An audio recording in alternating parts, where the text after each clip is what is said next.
What has happened to Venezuela since Maduro's capture? What has happened? They are open to businesses.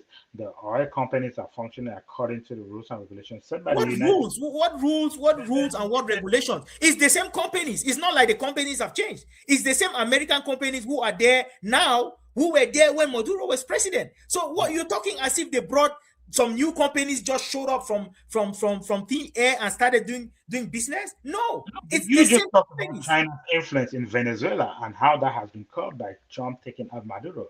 Now, U.S. has more say in Venezuela than China does. Should they So, have more? Should a state be telling another state who to do business with?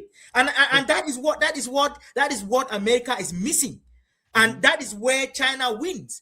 China might uh, uh, uh, find ways mhm, to to take your business and mhm, prevent others from doing business with you because they are willing to take the business that you're offering. But yeah. America does not do that. America comes in and says, we own the oil in Venezuela. How come? How is America entitled to the oil that comes out of Venezuela? How? Mhm. I think that's the question that people need to answer.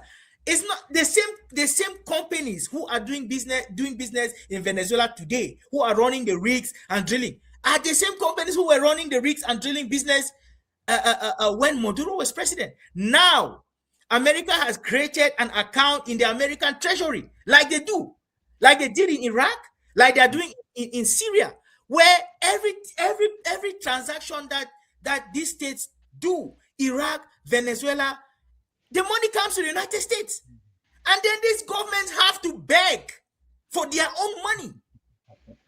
They have to write up. Go out and read. I mean, the Iraqi government has to come to America to beg for their money, Yeah. money that they got from selling petroleum. So it doesn't make any sense. And Well, this is where America begins to fall. When you begin to overexploit the advantages that you have, just like the British, they will take everything and leave you with nothing. Eventually, that would cause your downfall, and that is where America is going to fall. How long do you think before someone comes into power and say we are not going to do this? Is exactly what they did with Iran, where they put in a puppet, they control everything until someone came along and said, "Man, we can't do this anymore." point. Here's But point. 10 years ago, right? So the point I'm trying to make is this: America has forgotten how to use their soft power.